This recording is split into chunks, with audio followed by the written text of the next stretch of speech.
Carly from High Country Homesteading. Today I'm going to be showing you how to make a simple homemade Thanksgiving dinner for your friends and family. And what I really want you to take away from this video is that you do not need to be a cook to make a really nice homemade meal for your friends and family for Thanksgiving and just using simple ingredients.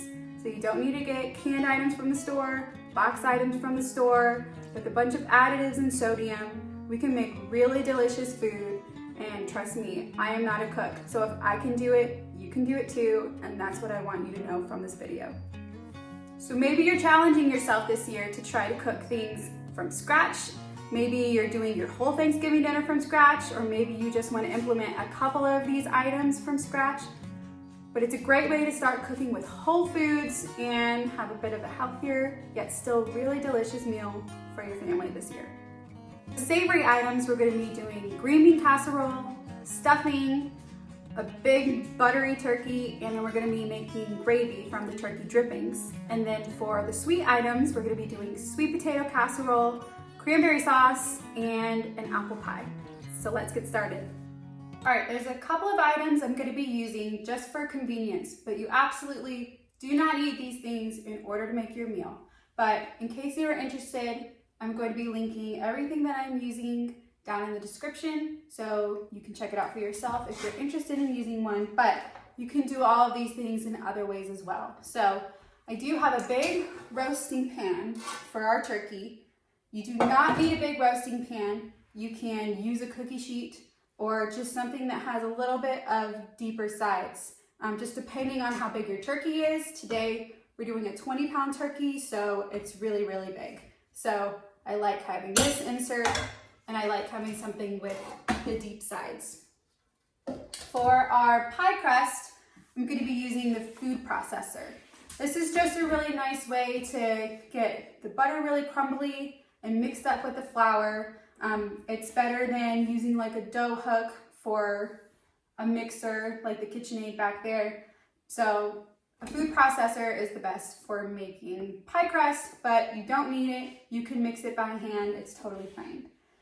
And I'm going to be using an Instant Pot just for really quick steamed green beans for our green bean casserole. Now you can absolutely do this on the stove, in a saucepan. You can fill it with water, put a colander or a steamer basket in there, and boil the water and steam your green beans that way. But it takes barely any time at all in the Instant Pot, so I'm just going to use that for our green beans today.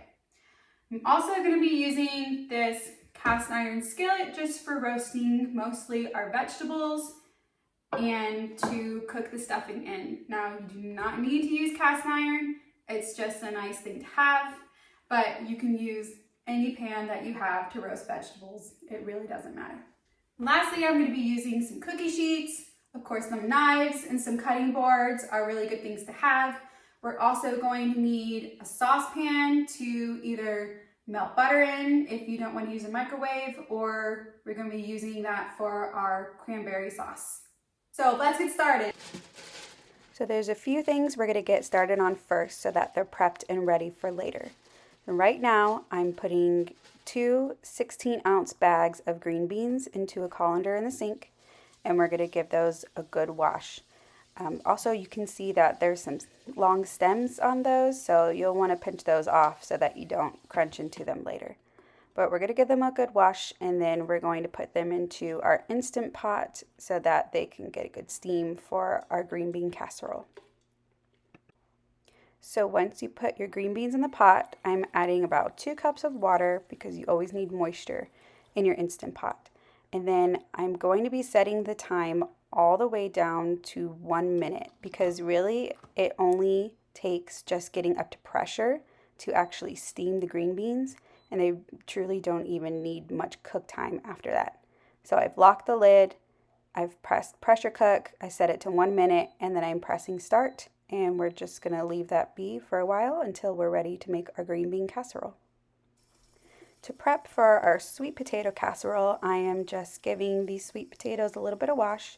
You're going to need at least about 3 cups worth. And these are pretty small sweet potatoes, and I think I have maybe 6 or 7 here. So I'm giving them a little bit of a wash. Now we're not going to use the skins. We're going to scoop out the insides, but it just gives them a way to steam a little bit in the oven. So after giving them a wash, I'm going to cut them in half lengthwise and put them into little smaller pieces just so they fit on my pan nicely. But we're going to put them flesh side down on the pan with skin side up, and then we're going to roast them in the oven. I have the oven set at 400 degrees, and we're going to put them in there for about 30 minutes. So to prep for our stuffing, I have a sourdough bread that I made the day before, and I will link below the sourdough recipe that I use. But it's a nice crusty bread. You can use whatever bread you have on hand, French bread, but a good crusty bread that you can cut into cubes. So I'm just doing about inch by inch cubes here.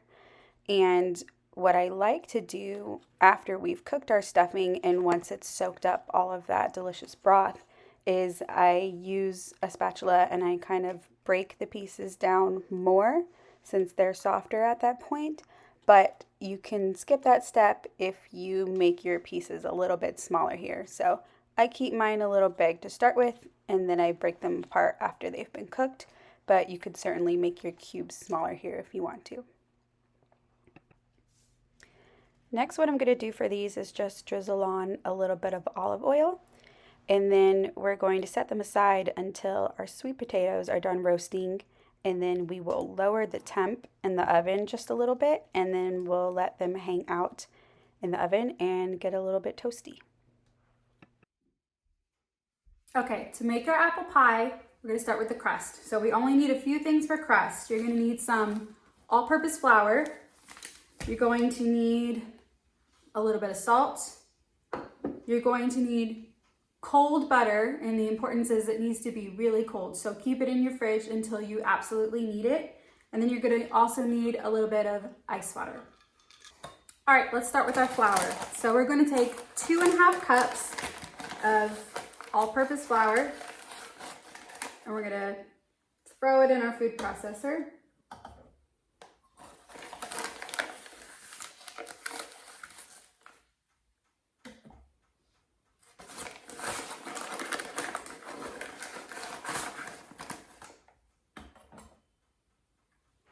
For our apple pie, I'm making 2 crusts. So I'm going to have the bottom crust, and then for the second crust, I'm going to be doing a lattice pattern, and I'll show you how to do that. So we have our 2.5 cups of flour. We need our 1/2 teaspoon of salt.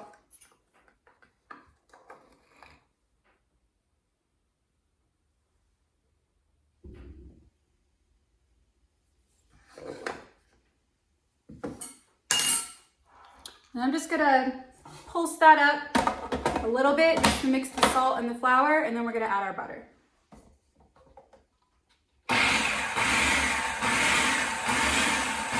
All right, here are 2 sticks of unsalted butter, and we're just gonna cut them into cubes just to make the processing a little easier, because you want it to be crumbly mixed in with the flour and the salt, and it just break into little buttery pieces.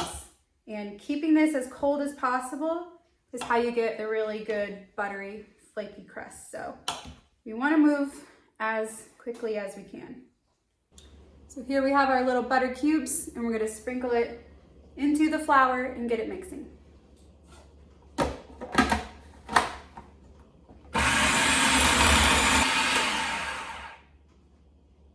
Okay, so now that we have that mixed up a bit, you're going to take your ice water, and anywhere from about 4 to 8 tablespoons. I have about 4 in this cup right here. And so I'm going to turn this back on, and I'm going to start drizzling the ice water in it until it looks like it's a good consistency. You don't want it to be too wet or too dry. You just gotta feel it out and then add the water little by little. I added about 6 tablespoons here, but as I was rolling it out later, I realized it probably could have used about 1 more. So you're going to typically use anywhere between 6 and 8, I would say, best guess.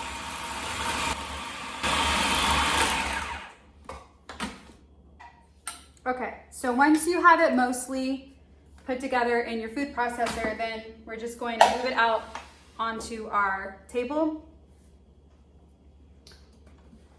And we're just gonna mix the rest by hand.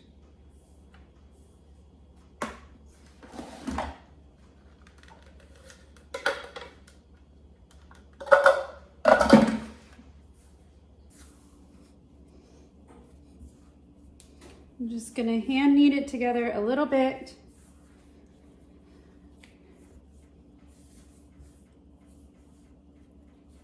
Just to make sure there's no more little crumbly parts. But you want to work pretty quickly because we need to get this back in the fridge so that the butter in it can stay cold. And we're going to keep it in the fridge while we work on our apple pie stuffing. All right, so this is what our dough is looking like. It's not too wet. It still breaks apart, but if it was too wet, you would have some problems with rolling it out and making your lattice. So this is a good consistency. And what I'm gonna do is I'm gonna cut it in half.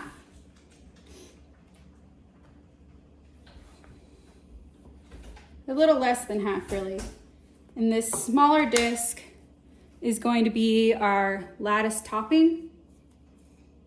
And then the bigger disc is going to be our bottom crust. So what I'm going to do is make these into disc shapes, since that's the shape that our pie is going to be. And then I'm going to wrap them up in plastic wrap and get them in the fridge.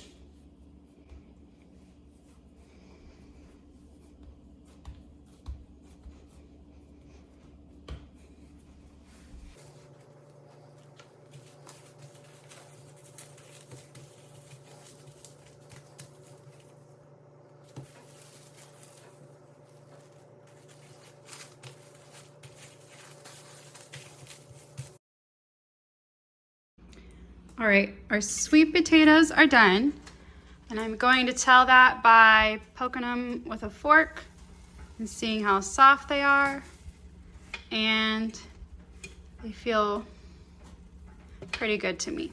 So we're gonna take these out of the oven and we will let them cool to make our sweet potato casserole.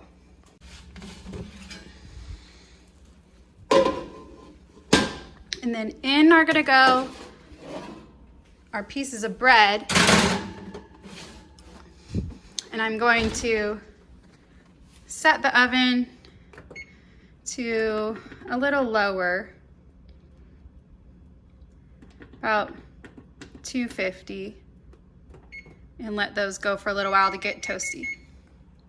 Okay, so on to the apple pie filling. So I have 7 apples here, and I'm using a mixture of Honeycrisp and also of Granny Smith.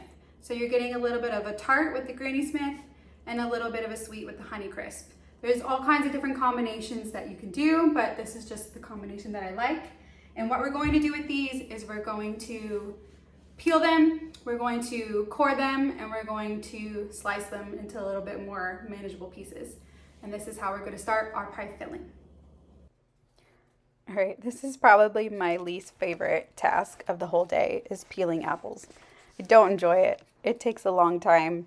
I wish I had one of those gadgets that you can just you use a crank and it peels it for you. Maybe one day if I start doing this a little more often and I can justify it, but I don't have one of those, so we're just gonna hand peel today. But these are pretty big apples. You may need less than this, just depending on your apple size, but I'm starting with 7 and we'll see how it goes. So I'm just getting them all peeled, and then we're going to cut them into slices. I like to cut mine thinly just because I want the apples to be really tender when they're cooked in the oven, and that's just my preference. So do the best you can. It doesn't have to be so tedious cutting them thin, but just do the best you can.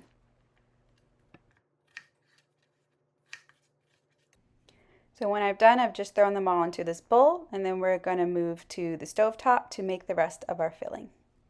All right, so we're taking our bread out, and we're going to be nice and toasty, and we're going to be upping the temperature to 425 for our apple pie. So let's crank this up. Okay, and then while that's preheating, we're going to start the rest of the apple pie filling. So this is gonna be a little bit like a caramel sauce that we're going to pour over our apples in the pie crust. Okay, so I have 1 stick of butter here, so that's half a cup. And we're gonna stick that in our saucepan and let it melt down.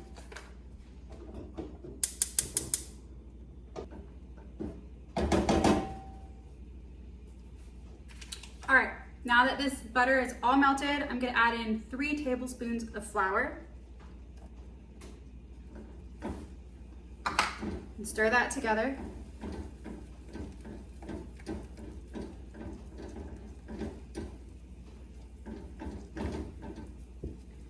And then I have half a cup of white sugar and half a cup of brown sugar, and we're going to mix that in as well, along with a 1/4 cup of just water. And we're gonna bring this to a boil and then let it simmer and add some cinnamon. So I currently have this on a high heat, and we're gonna let it come to a little bit of a boil and then turn it down to a simmer for just a few minutes. All right, this is at a nice boil now, so we're going to turn the heat down to low, and we're gonna stir in a teaspoon of cinnamon.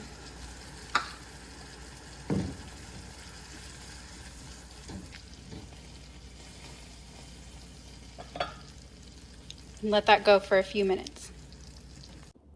All right, I've taken my sauce off the heat, and now I'm going to go into the fridge and get our pie crusts, and we're gonna roll out the pie crusts. Okay, so here I have our bowl of apples.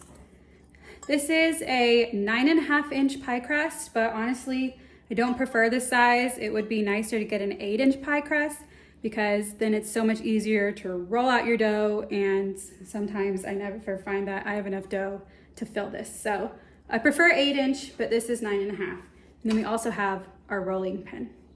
So here's our bottom pie crust dough, and I'm leaving the top crust in the fridge for the moment. So I'm just going to sprinkle some flour on my surface, and we're gonna start rolling it out. Coming in on voiceover to say, listen, this channel is not about perfection. This is not gonna be the most perfect, beautiful, classy looking apple pie you've ever seen, as you'll tell coming up pretty soon. But this channel's about trying new things and just go ahead and getting started. So I am not perfect at rolling out pie dough. It's gonna be piecemeal together a little bit, but it's gonna still be delicious. So we're doing the best we can with what we've got, and that's why this is considered a simple Thanksgiving cook with me video, because we're just getting it done, we're cooking, we're using good ingredients, and it's going to turn out great. So is it the most beautiful pie dough you've ever seen? No, but is it still delicious? And it's going to be great, and your family and friends on Thanksgiving are going to be happy with the pie that you produced? Absolutely yes. So we will continue rolling out the pie dough. We're doing the best we can, and it's all about just go ahead and doing it and practicing those skills and trying it out, and I promise you will get a fantastic result. So next, I've put a little more flour on my pie dough so that I could roll it up on my rolling pin, and that just makes it a little bit easier to roll out onto the dish. And then you're just going to gently press your dough down into your dish and just kind of crimp it down on all sides. We're going to cut off whatever little bits of excess that we have on the edges, and we can just add that into our next piece of dough that we're going to roll out to make the lattice section.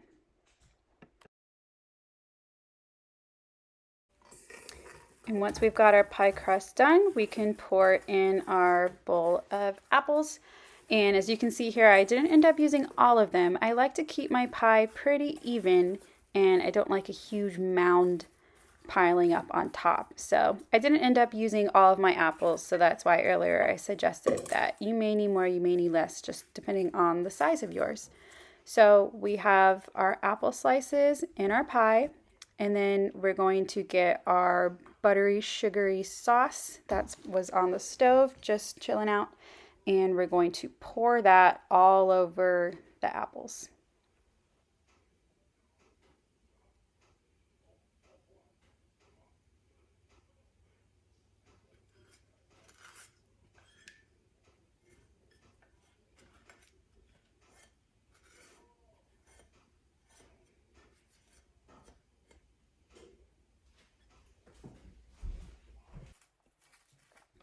And then we will get our second pie crust out of the fridge, and we are going to roll this out, and this is what we're going to make our pattern on top with. So what we're making today is called a lattice pattern, and it's basically like a crisscross, the typical pie pattern that you see in vintage pictures and movies and things like that. So we are rolling this out, and you want to roll it out to pretty much the same diameter as your pie, because your longest strips that we're going to make need to run the entire diameter of the pie. So you'll see what I'm doing in a minute. So I'm just rolling things out, and then for the next part I'm taking a pizza cutter, but you can just use a knife, and I'm going to be making 5 strips. So you want to start in the middle so that you get the longest piece. And I'm just gonna cut 5 evenly sized strips that are going to run vertically on our pie. And then I'm going to roll out the dough again and cut 5 more evenly sized strips to run horizontally on our pie.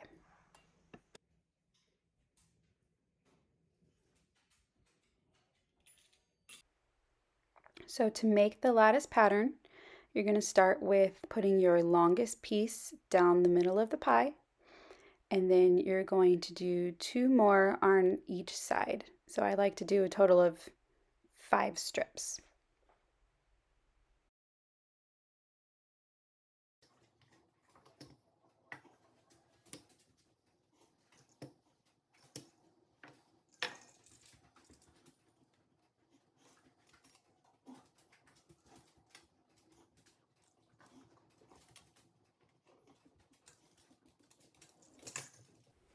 So to make the pattern, I'm going to show you on the bottom half, but I've picked up strips number 1, 3, and 5. I've pulled them up, and I'm going to put a strip horizontally across those.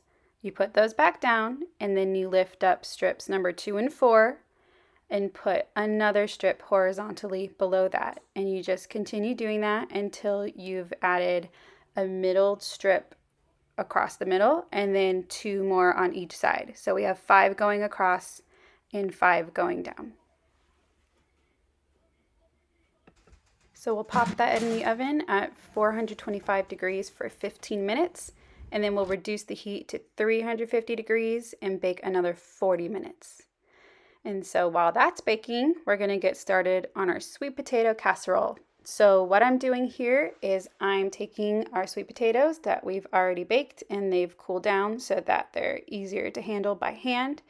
And you can either take a spoon, or honestly, it's just easier with your fingers, but I am peeling the skins off so that we just have the soft potato going into a bowl. And then after we get all of these peeled, we're going to mash it. My preferable way is with a potato masher, but you can use a fork. I know a lot of people use a blender just to make it really smooth. I personally like the more rustic texture of mashing it, and I don't love the texture of potatoes going in a blender. I think it makes it a little too goopy for my like. But Whatever way you prefer, just depends on how smooth you like it, but I'm going to go ahead and use potato masher for mine.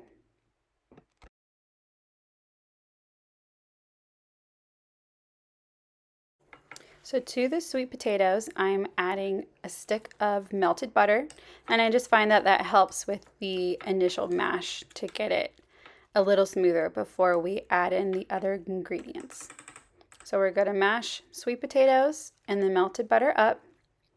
And then after we have that in a pretty good consistency, we're going to add 1 teaspoon of cinnamon, 1 cup of brown sugar, 2 eggs, 2 teaspoons of vanilla, half a cup of cream, and if you'd like, a glug of maple syrup.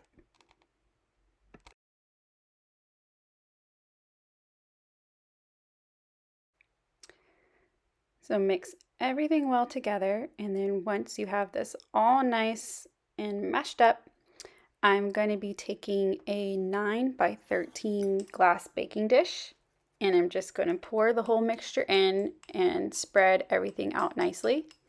And then we're going to get started on our toppings.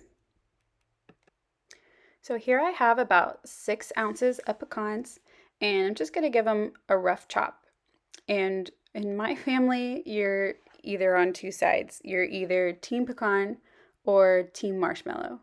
And then there's me, I go rogue, and I'm really just on team brown sugar on top of my sweet potatoes. But when you're trying to please a crowd, it's fun to do a couple variations of this. So I'm going to be covering half of my sweet potato casserole with pecans and then half of the casserole with mini marshmallows. Now, I'm going to be honest, I don't know how to make my own marshmallows. That's not something that I've learned yet. So I've bought 1 packaged item for this entire meal, and it's going to be mini marshmallows. So, you do what you can do. So after you've chopped up your pecans, I'm just mixing it up now with a couple tablespoons of flour, a couple tablespoons of brown sugar, and then about a tablespoon of butter. And we're going to just mix those things together, and then we're going to sprinkle it over half of our sweet potato casserole.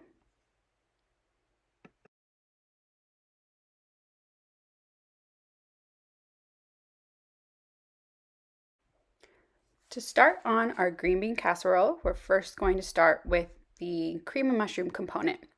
So what you're going to do first is I have 8 ounces of mushrooms here, and I'm just chopping them up as small as I can. Now, just preference. My preference is that I don't love chunks of mushroom in my cream of mushroom soup. So I'm going to be hitting this later with an immersion blender after we cook it with the cream and the broth. But if you don't have an immersion blender or you don't feel like blending it up, then this is the step where you would cut this into as small pieces as you can. So give this a good mince. And then once we have these pieces ready, we're going to be moving over to the stovetop where you're going to add your butter and cook down the mushrooms for a few minutes until they just get nice and cooked down and heated all the way through. To our butter and mushroom mixture, I'm adding in a couple tablespoons of flour and mixing that in well.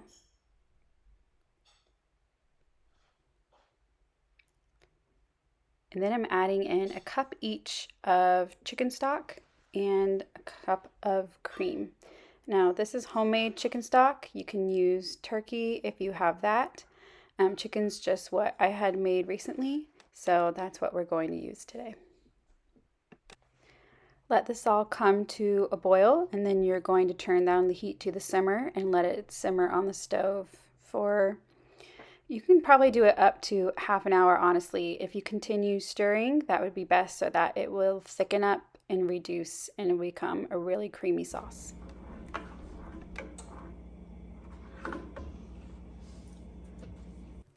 To create the topping for the green bean casserole, I'm chopping up 2 yellow onions. And I'm going to chop them as thin as I can because the thinner the better for frying and trying to make them crunchy.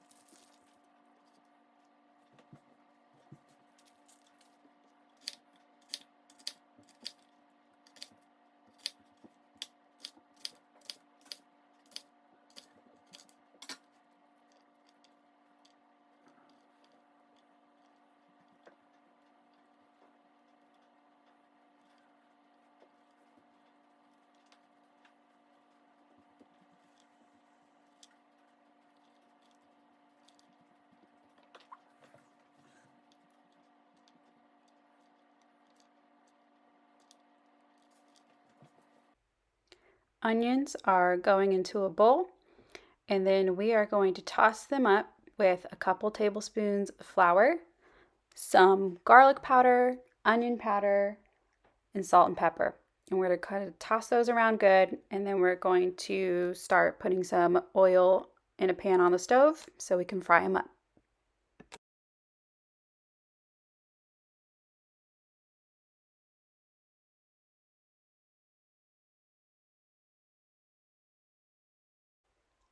So while my oil is heating up in the cast iron skillet on the stove, I've taken my immersion blender and I'm mixing up my cream of mushroom soup just to break down those chunks of mushrooms that are still left and get a creamier, smoother sauce. And I'm using coconut oil to fry my onions in. If you don't like the sweetness of the coconut oil, avocado oil is another option for you. Olive oil is not preferable here just because it smokes a lot at a high heat and is a little harder and easier to burn. So once my oil is nice and hot, I'm going to put my onions in batches so that they can start frying up. And I'm just going to toss them around for a little bit, and it just takes a couple minutes per batch. And I have a plate on the side with some paper towels on it that I'm going to put them on to suck up the oil when they are finished. To assemble our green bean casserole, we're going to get the green beans from the Instant Pot that's just been sitting there waiting for us. We're pouring them into another 9x13 dish and just spreading them out a little bit. And then we were going to pour in our cream of mushroom soup on top and give that a good stir. And then we are going to top it with our fried onions. And we're going to put both the green bean casserole and the sweet potato casserole in the oven at the same time. They're both going to bake at 350 degrees for about 25 to 30 minutes. So while those two are cooking away in the oven, we're going to get started on the rest of our stuffing recipe. So just starting out by chopping up one onion and a couple of cloves of garlic, as well as a couple of stalks of celery. And once we get those chopped up into small pieces, we're also going to be chopping up a bit of sage leaves as well as some rosemary.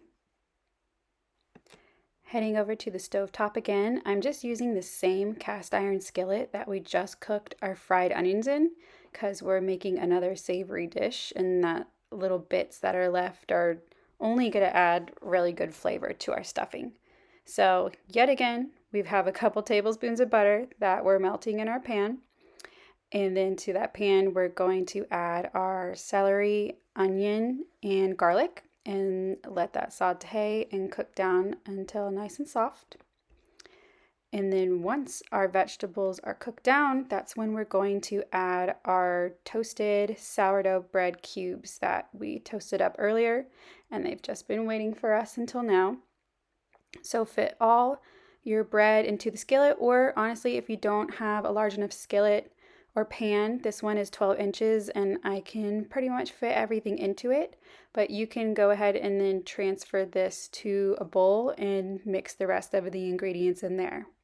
So after we mix in our toasted bread, we're also going to add in 3 cups of that same chicken stock, as well as 2 eggs, and give that a good mix.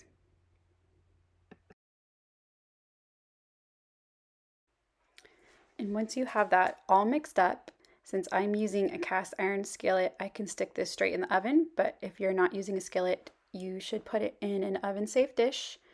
And once the sweet potatoes and the green beans are out of the oven, you can stick this straight in at the same temp of 350 degrees. And you're going to cook it with a piece of foil on for 25 minutes and then take the foil off for another 15 minutes, and it'll come out looking golden and delicious. Okay, so here I have 12 ounces of cranberries that I have washed.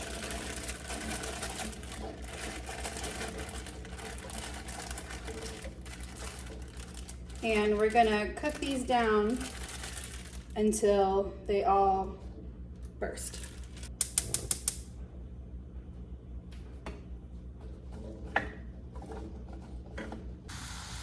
You can hear them bursting.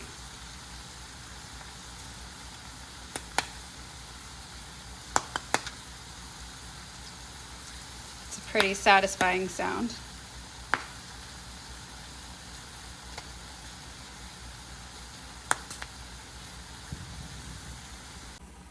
Okay, almost all of our cranberries have burst, so I'm gonna give it a little more liquid, and we're going to juice a whole orange.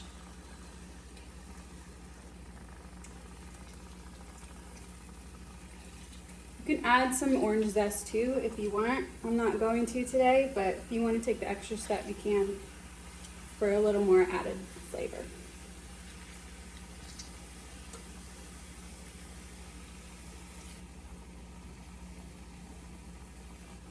All right, I just had this on low heat and I'm gonna stir it up, crush up the remaining cranberries. Also gonna give it a big glug of maple syrup.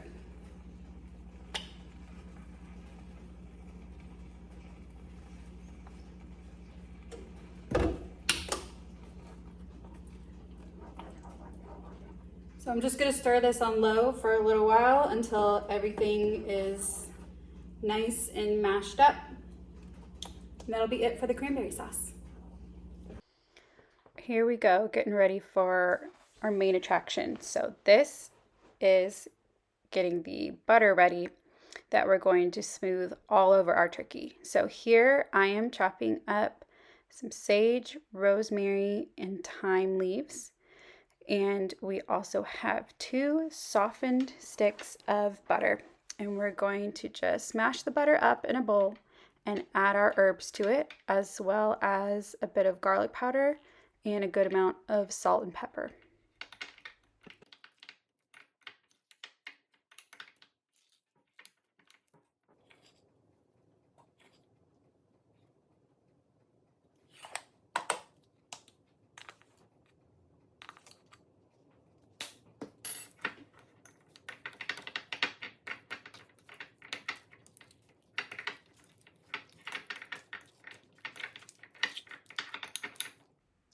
All right, here is my turkey. Now this turkey is about 20.5 pounds. So it's a big one. And how I'm getting started is I have it laying on another baking sheet, and I've taken out everything that they put on the inside. So I've taken out the giblets package and I've taken out the neck because we don't want to leave any of that stuff in there. And we just want an empty cavity on the inside. Okay, time for the fun part. So I have a cookie sheet down here, my turkey on top of it. This is a 20-pound, almost 21-pound turkey. So this is a big one. So what I'm going to do now is that we have our herb butter. So this has the sage, rosemary, thyme in it, as well as some garlic powder, salt and pepper. So I have this here. And what you want to do is you want to very gently try to get under the turkey's skin. So you're going to be able to peel back the skin a little bit with your fingers is the easiest way to do this. And so there's going to be the meat and there's going to be the skin. And you're just going to get under the skin and loosen it up everywhere that you can, because what we're going to do is take this butter and we're going to push it under the skin, and that's going to make our turkey really delicious and moist. So another thing that I've done to prep this turkey is I've removed the innards. So it usually comes with a bag of the giblets, as well as typically the neck of the turkey. And some people like to eat these. The best thing you could do is probably make some turkey stock with it. But I've just set them to the side for now.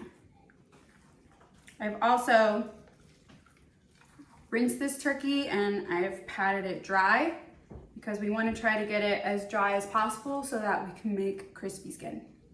So what I'm going to do is I'm going to take a handful of butter. I'm going to put it under the skin in a couple different places.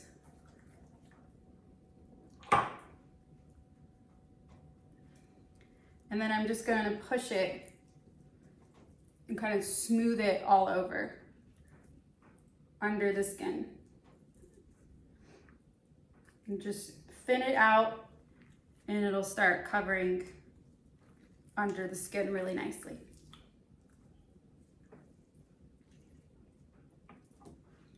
A little bit more.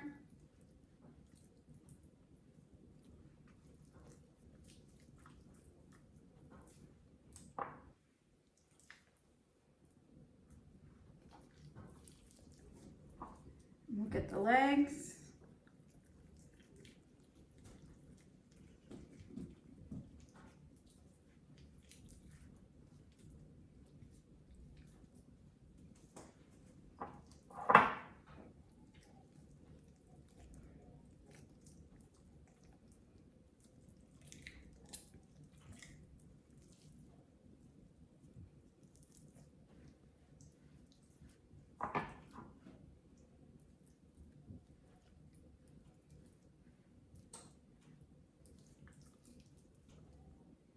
And then with the rest of your butter, you're just going to smooth it all over the surface of the skin.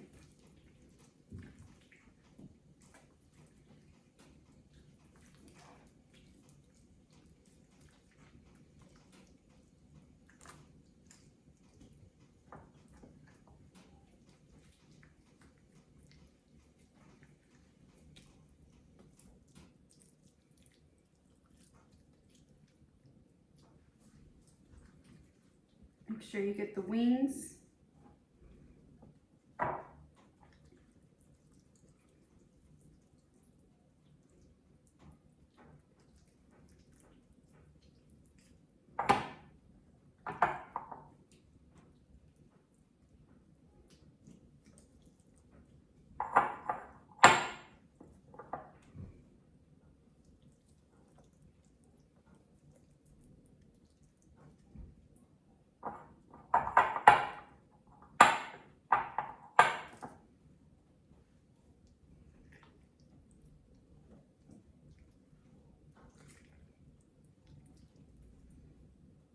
Okay, now that your butter is everywhere, we're gonna put a little bit of stuff inside. Some people like to stuff the inside a lot, but I don't think it's quite necessary. So what I have here is I have 2 lemons cut up.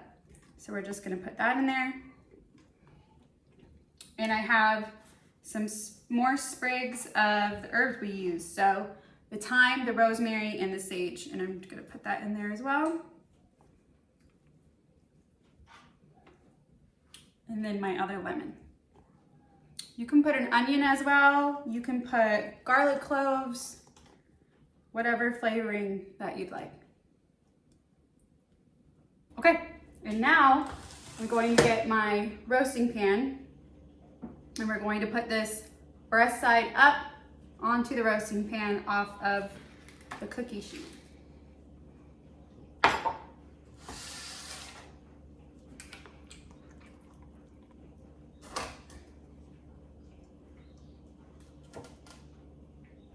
All right, so here we have our turkey done. It's ready to go in the oven. Some people like to tie the legs together, but I like to keep them untied just so there's a lot of juices flowing out so that we can make gravy out of it later. And I don't really have too much in there that I have a problem falling out. So we're gonna put this in the oven. Typically you do about 13 minutes per pound for an unstuffed turkey and 15 minutes per pound for a stuffed turkey. So this one being about 20 pounds, we're probably gonna be in the oven for about 4.5 hours, maybe more, maybe less, but we're gonna start checking it about 75% of the way through because we want to take it out when it reaches a level of 160 degrees. Now your turkey is fully cooked when it's 165, but it's gonna cook a little bit more when it's out of the oven. And the last thing you want is a dry turkey. So let's put this in the oven and then we'll see how it turns out.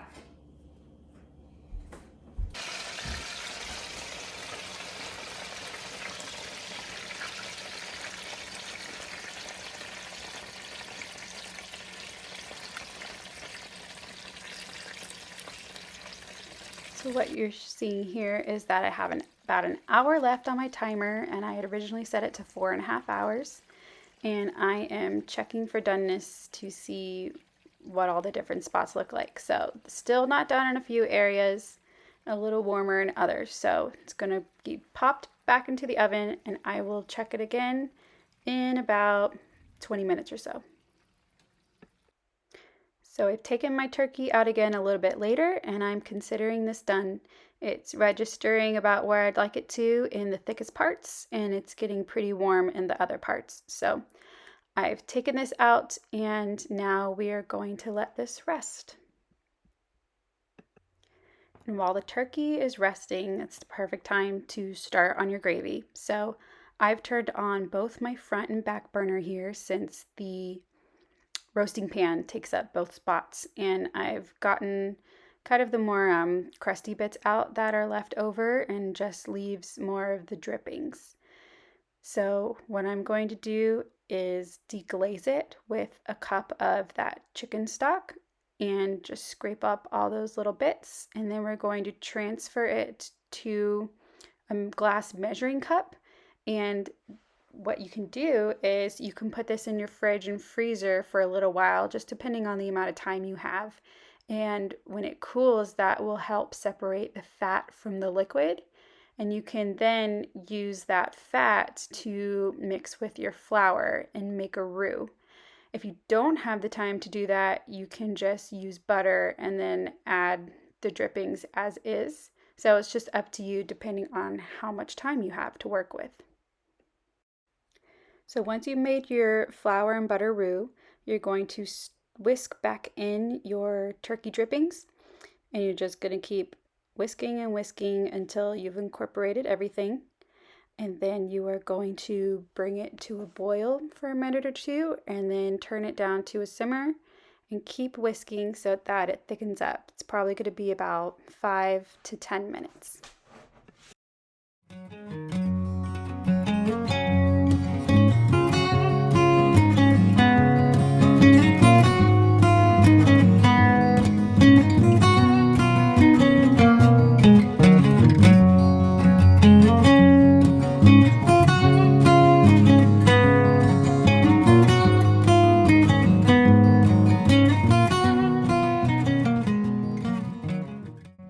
All right, we did it. Everything for a good Thanksgiving dinner, all homemade from scratch. We've got our buttery turkey, our turkey gravy, our cranberry sauce, our sweet potato casserole, our green bean casserole, and our stuffing, and for dessert, our delicious apple pie. And if I can do it, you can do it too, and that's what I want you to take away from this video. So I hope you have an amazing Thanksgiving with your family and friends, whether you're cooking for a small group or a large group. It's going to be delicious, and I hope you have a fantastic Thanksgiving, and I'll see you next time. Bye. Thank you so much for watching today. I want to remind you that all of the recipes that I made here today are going to be linked in the description box. I will have all of the ingredients, the measurements, the oven temperatures, and cooking times available in those links, as well as linking some of the items I used today in case you're interested in using some of them for yourself. But I wish you a really happy Thanksgiving, and I hope you have an amazing time with your friends and family. And let me know down below which one of these dishes you're going to recreate. I'll see you next time.